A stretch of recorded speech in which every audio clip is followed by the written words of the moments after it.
Renungan Harian 15 Februari dari buku This Day in Baptist History dengan judul Kekuatanmu tidak seberapa, namun engkau menuruti firman-Ku. Nats yang diambil Wahyu pasal 3 ayat 7-23. Di pertengahan tahun 1600-an ada sebuah kehebohan besar di Massachusetts Bay Colony. Orang-orang pendatang itu sedang menghadapi masalah mengenai status anak-anak yang orang tuanya telah dibaptis waktu mereka bayi, tetapi belum pernah mengkonfirmasi iman mereka ketika mereka menjadi orang dewasa. Hasil dari debat-debat mengenai masalah ini adalah Halfway Covenant atau perjanjian setengah jalan. Sebuah kompromi yaitu bahwa orang tua tersebut dengan menyatakan setuju kepada poin-poin iman gereja dan taat pada disiplin gereja dapat menurunkan keanggotaan gereja bagi keturunan mereka, yakni melalui baptisan, tetapi tidak memperoleh hak untuk mengikuti perjamuan Tuhan atau mengambil suara. Sampai dengan tahun 1677, banyak pelayan yang mendukung agar anggota-anggota Halfway mendapatkan hak penuh keanggotaan gereja. Hal ini menyebabkan gereja-gereja menjadi penuh dengan orang-orang yang tidak bertobat, menghasilkan khotbah-khotbah yang mati, dan berkontribusi pada sebuah ketergantungan kepada usaha manusia untuk memasukkan orang-orang ke dalam kerajaan. John Eliot, seorang pria saleh dari Roxbury, telah mulai mengajarkan kekristenan di antara beberapa suku Indian sekitar tahun 1646. Sebuah perkumpulan dibentuk untuk mempromosikan misi itu. Eliot menjadi fasih dalam bahasa mereka dan menerjemahkan Alkitab ke dalam bahasa tersebut. Dengan pertolongan beberapa orang lainnya, ia membentuk 12 persekutuan doa di antara orang-orang Indian. Kelompok-kelompok ini tercerai-berai pada masa perang berdarah Raja Philip. Meskipun mereka dianiaya, kaum baptis berjuang dengan berani pada perang itu bersama dengan orang-orang Indian untuk melindungi pemukiman-pemukiman. Satu kelompok pasukan yang kebanyakan terdiri dari orang-orang baptis dipimpin oleh William Turner, dan kelompok tersebut menjadi terkenal dalam peperangan itu. Kaum baptis cukup bertumbuh sehingga para pelayan gereja negara menjadi khawatir. Mereka mengeluarkan undang-undang mereka sendiri untuk mengusir kaum baptis yang dicetak pada tahun 1672 dan seringkali mendenda dan memenjarakan para pelanggar dari kaum baptis.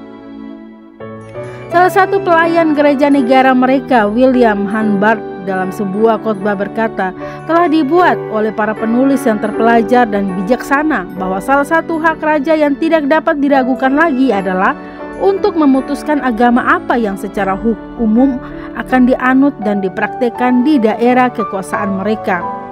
Ia juga mengatakan bahwa adalah mustahil secara moral untuk memancangkan kekristenan ke dalam suatu bangsa tanpa baptisan bayi.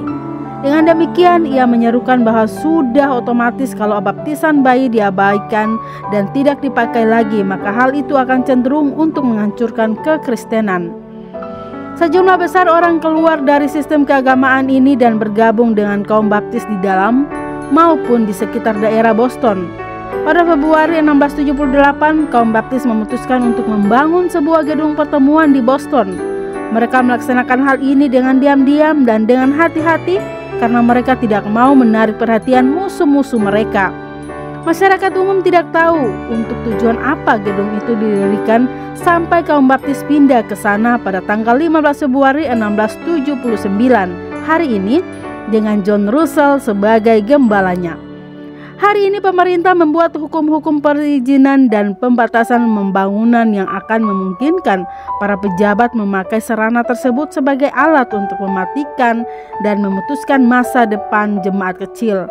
Seperti yang digembalakan oleh John Russell ini, kiranya Allah menolong kita untuk menentang dengan kuat peraturan seperti itu yang akan menghilangkan warisan kebebasan hati nurani dari generasi kita yang akan datang.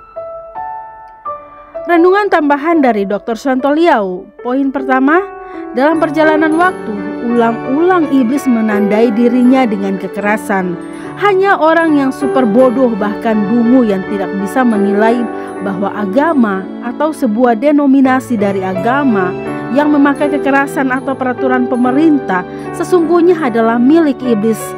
Sejak Tuhan memisahkan agama dan negara, Tuhan mau agama yang benar itu mengajarkan kebenaran rohani dan mempertahankan kebenarannya dengan argumentasi, bukan dengan kekerasan atau kuasa pemerintah. Iman yang dipertahankan dengan kekuasaan pemerintah mustahil bisa benar. Maka itu, iman yang benar harus terpisah dari kekuasaan duniawi. Baptisan bayi sangat jelas adalah sistem yang menyebabkan gereja dipenuhi anggota yang tidak lahir baru. Walau baptisan dewasa atas dasar pengakuan iman, bisa juga ada pelaku yang tidak lahir baru terselip di dalamnya, namun dengan pengakuan iman secara sukarela, maka yang pura-pura dan tidak tulus hati persentasenya sangat sedikit. Ketika ada kebebasan menyampaikan kebenaran, sudah pasti gereja yang benar akan berkembang dan gereja sesat akan berkurang. Dan bisanya gereja sesat selalu mencari dukungan pemerintah dan kekuasaan duniawi, bahkan kekerasan untuk mempertahankan eksistensinya. Amatilah. Poin ketiga, IMB, izin mendirikan bangunan.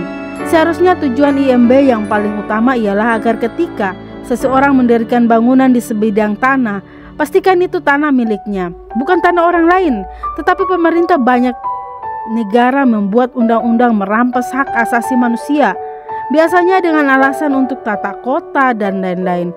Dan iblis masuk memakai aturan IMB untuk mengatasi perkembangan pemberitaan kebenaran. Namun orang Kristen Alkitabiah yang mengerti kebenaran tahu bahwa kita sama sekali tidak terikat masalah bangunan. Ibadah hakikat itu dengan hati, tidak lagi terikat pada tempat, waktu, dan sikap tubuh. Dan sesungguhnya tidak ada orang yang disebut rumah ibadah, karena orang Kristen beribadah dengan hati, bukan dengan gedung. Demikian renungan hari ini 15 Februari bersama saya Dina Dadi. Tuhan Yesus menyertai dan Maranatha.